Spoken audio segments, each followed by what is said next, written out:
Welcome to the Invite Health podcast, where our degreed healthcare professionals are excited to offer you the most important health and wellness information you need to make informed choices about your health. You can learn more about the products discussed in each of these episodes and all that Invite Health has to offer at www.invitehealth.com/podcast. First-time customers can use promo code podcast at checkout for an additional 15% off your first purchase. Let's get started. Okay, welcome to the episode. My name is Jerry Hickey.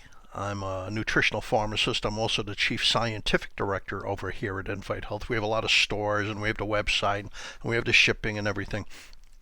So if I'm the chief scientific officer, that means there has to be a scientific department, and we do have that, and you can contact these people anytime you need a hand. We have a group of naturopathic doctors, dietitians, clinical nutritionists who work with Invite all the time, and you can go to the website and contact them, invitehealth.com, or you could go to the website and get the phone number of one of the stores and call the store and talk directly to them. Just ask for the nutritionist. And in fact, if they don't have one in that particular store at that particular moment, maybe they stepped out to eat or something, they'll put you in contact with another one of our nutritionists. Or you could send them an email. Let me give you a direct email to a group of 5 of our nutritionists. nutrition@invitehealth.com. Very useful. nutrition@invitehealth.com. So we're discussing vitamin C. It's so incredibly useful. You need vitamin C to make connective tissue that holds you together. If you don't have vitamin C in your diet, you develop scurvy and you literally fall apart. You need vitamin C to utilize the calories from food as energy, because you need vitamin C to create a nutrient called carnitine. We'll discuss this later in the episode. Now, vitamin C is a vitamin. It's a vital amine. It means you need it. You can't make it. You cannot synthesize it. So you have to get it from food or supplements. I get it from both. You have to start off with the food and then add the supplements. And berries and citrus fruits and fruits and vegetables in general are good sources of vitamin C. But I think that, especially in my age group, as you grow older, you need additional vitamin C to retain your health. Now, there's different terms for vitamin C. Ascorbic acid, calcium ascorbate, ester C. Not much difference between them. And there's really no difference between the vitamin C in food and the vitamin C as a supplement. And I say that with a very clear conscience. It's the exact same crystalline structure. However, vitamin C does interact very favorably with the polyphenols found in fruits and vegetables, like the flavonoids and the flavonthiols, etc., for improved benefit. So vitamin C has numerous activities in the human body. For instance, cohort studies, prospective studies. I love prospective studies because they give you all kinds of data to look at. A prospective study, they take a large population. It might be 5,000 people, it might be 50,000 people. And they watch them for years, but they're collating all kinds of evidence from they're taking blood tests, they're giving them physicals, they're questioning them what they eat and how much exercise they do, etc. And they look at these studies after X amount of time, might be 10 years, might be 20 years, and they'll see who developed diabetes and who didn't, who developed prostate cancer and who didn't, who developed asthma and who didn't, and what was the difference, what protected these people, and what went wrong with these people. Why did these people develop a disease but these people didn't? So in many of these prospective cohort studies, higher vitamin C status, whether it's from supplements or food, or they're looking at the blood level, especially in the studies where they're measuring the amount of vitamin C in the blood, they see a lower risk of heart disease, they see a lower risk of stroke, they see a lower risk of high blood pressure. There's a lot of benefits coming out of vitamin C. Now, we'll talk about this later, the immune system and colds and vitamin C, because overall, regularly using vitamin C supplements shortens the duration of the common cold. So it's prophylactic. You take it before. It doesn't mean much when you already have the cold. And by the way, if you mix the vitamin C with vitamin D, zinc, and probiotics, it's even better for the immune system. Now, as far as the different vitamin C supplements, there's very little evidence that one's better than the other. So Ester C is a lot more expensive. Using ascorbic acid or calcium ascorbate seems to be just as every bit 100% as beneficial as the ester vitamin C.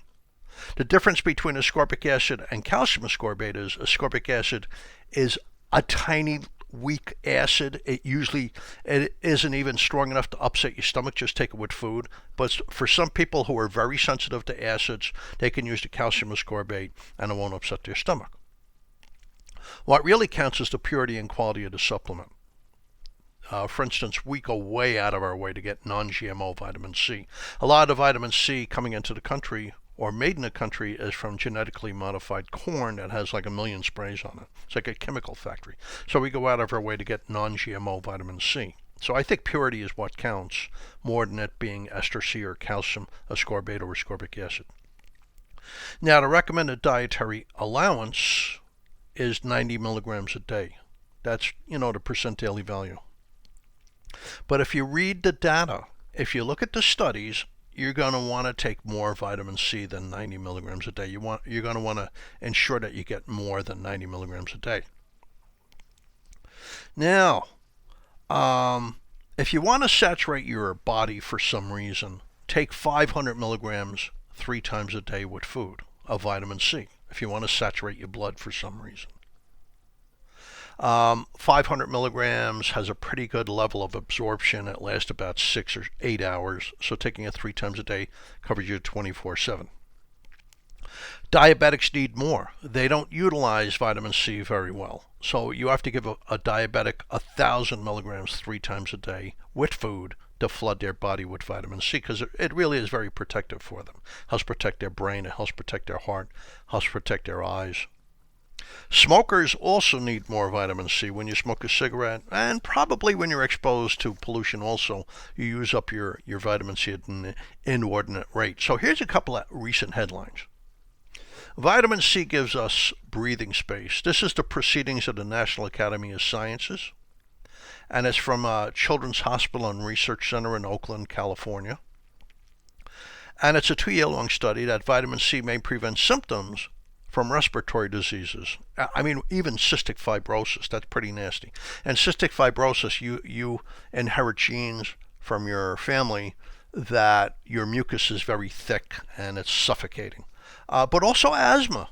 It seems that the vitamin C somehow hydrates the airways and helps clear out potential pathogens. Now, this is pretty interesting. And here's another one. Another very recent finding. Mounting research on vitamin C's role in cancer and infection may change treatment methods. That's the headline. And it's from APAC. APAC is the Asia-Pacific Partnership. So involved with that would be Japan and Korea and Australia, New Zealand, etc. And Singapore, Malaysia, they're all involved. And researchers from North America, Europe, and from all over Europe, but from the United States and Canada. And they found that there's a body of evidence that's just growing by leaps and bounds that vitamin C has a role against cancer, but also against infections like the COVID-19 virus, infections in general. It's pretty prominent that the evidence is pretty prominent that vitamin C has a therapeutic effect for the immune system. So let's look at what vitamin C can do for us. First of all, you need vitamin C to create carnitine. Vitamin C interacts with iron and changes a couple of ingredients from the protein you eat into carnitine. There's in protein there's different amino acids. Those are the building blocks that make protein. And 2 of these amino acids, lysine, carnitine is made out of lysine. Methionine donates things to lysine. Vitamin C and iron interact with that at separate steps to create carnitine. Vitamin B6 and vitamin B3 are also involved. Carnitine is unbelievably important. You need it for muscle energy and muscle strength. You need it for brain energy. You need it for heart energy. Carnitine allows you to take the ingredients from food and convert it into energy. But it also helps you clear the toxins out of your cells. I mean, it's very important, carnitine. Vitamin C also interacts with dietary protein to create collagen. Now that's really important. Collagen makes your skin, hair, and nails. So lacking vitamin C affects your skin, hair, and nails. In fact, like they use vitamin C as a serum, like a 10% serum on the skin to help with sun-damaged skin and wrinkling. Vitamin C interacts with protein to create ligaments and tendons. Ligaments connect bone to bone, and so they stabilize your joints, and tendons connect muscle to muscle and connect muscle to bone. So if you lack vitamin C, you're not repairing these tissues, so that's going to affect you. Eventually, you're going to tear something when you're playing golf or tennis or running or lifting weights or dancing. Vitamin C interacts with protein to create collagen, which is 36% of your bone. I mean, that's what calcium and other minerals and vitamins attach to create bone crystals. 67% of the cartilage on the end of your knee joint to keep your bones from banging together. So 67% of the cartilage in your joints is made out of collagen. You need vitamin C to create this. So it's all over the body. I mean, it's all over the body. Vitamin C's effects are everywhere in the body. You also need vitamin C it's really important if you're a vegetarian. Heme iron is the iron in meat, and that's readily available to humans. It's easy to absorb the iron from meat. But the iron from vegetables, it's very difficult to absorb. There's a lot of things in vegetables that block the absorption of iron, such as phytates and catechins. So if you have vitamin C along with your food, you can absorb the iron much more efficiently from your vegetables. Now you need vitamin C for immunity, especially for like the first parts of your immune system.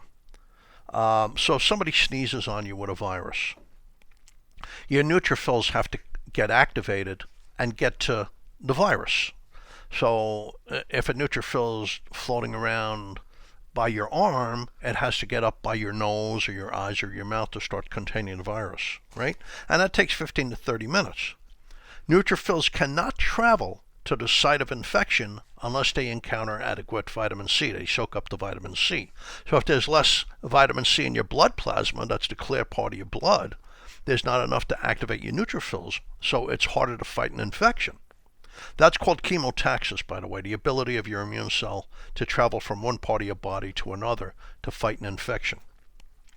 But the neutrophils also require vitamin C for respiratory burst. In other words, when they finally get to the site of the infection where the virus is, or a bacterial infection is, they need the vitamin C to help them kill the infection.